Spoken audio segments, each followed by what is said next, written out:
Assalamualaikum warahmatullahi wabarakatuh.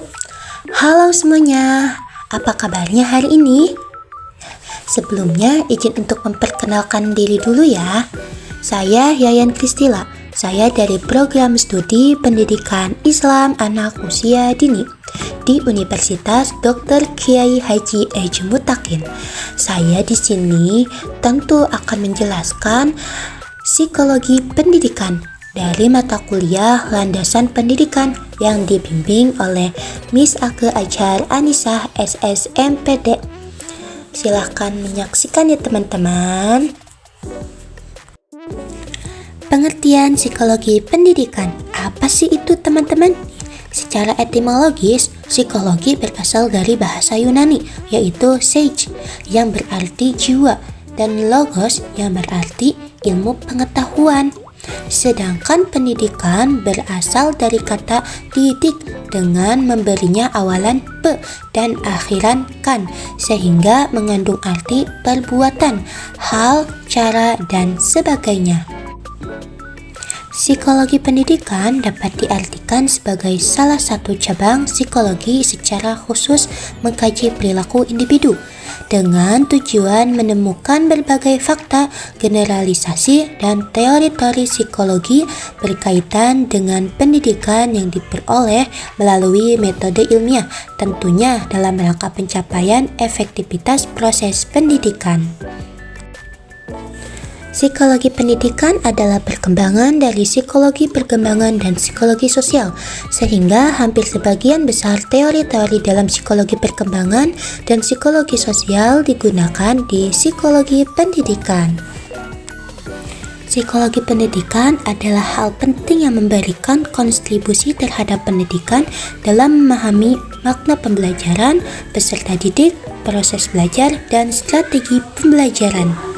Menurut Bidata 2007-194, psikologi atau ilmu jiwa adalah ilmu yang mempelajari jiwa manusia. Psikologi adalah suatu landasan pokok dari pendidikan.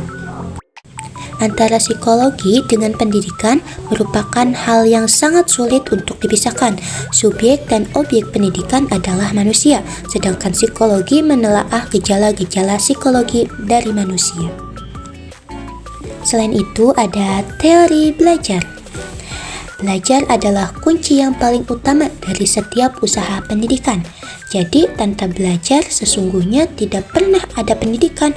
Belajar sebagai suatu proses dan belajar hampir selalu mendapat tempat yang luas dan berbagai disiplin ilmu yang berhubungan dengan upaya kependidikan. Sebagai contoh psikologi pendidikan serta psikologi belajar. Adapun teori belajar klasik, apa aja sih itu? Yang pertama ada disiplin mental teistik, yang kedua ada disiplin mental humanistis, yang ketiga ada naturalis, dan yang terakhir ada apresiasi. Selain itu ada juga loh teori belajar lainnya, yaitu teori belajar modern. Yang pertama ada belajar asosiasi, lalu ada pengkondisian atau instrumental, ada juga pengkondisian operan, dan kognisi. Selanjutnya ada juga bermakna atau audible, insight, lapangan, dan instrumental. Macam-macam perkembangan anak. Ayo, pasti udah pada tahu kan? Yang pertama, pastinya yaitu kognitif. Ini melibatkan kemampuan anak berpikir, memahami, belajar, dan menyelesaikan masalah. Dan yang kedua ada bahasa.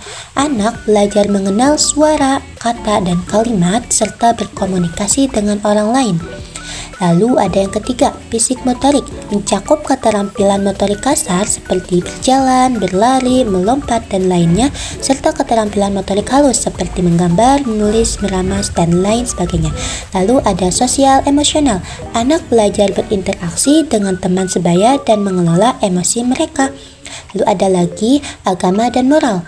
Anak mulai mengenal agama sejak usia dini dan penelitian menunjukkan bahwa pada usia 5 tahun mereka dapat mengenali agama yang dianut, melaksanakan ibadah sederhana, serta menghormati agama lain. Dan yang terakhir ada seni.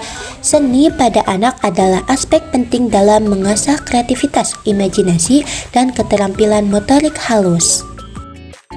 Kesimpulannya yaitu dunia pendidikan erat kaitannya dengan teori dan ilmu psikologi pendidikan karena mempengaruhi kegiatan pendidikan. Salah satu manfaat psikologi secara umum yang paling menonjol yaitu agar proses pembelajaran menjadi lebih efektif. Dalam menjelaskan peran yang multifungsi, guru sangat dituntut untuk memahami berbagai aspek perilaku, baik perilaku dirinya sendiri maupun perilaku orang-orang yang berkaitan dengan tugasnya tersebut.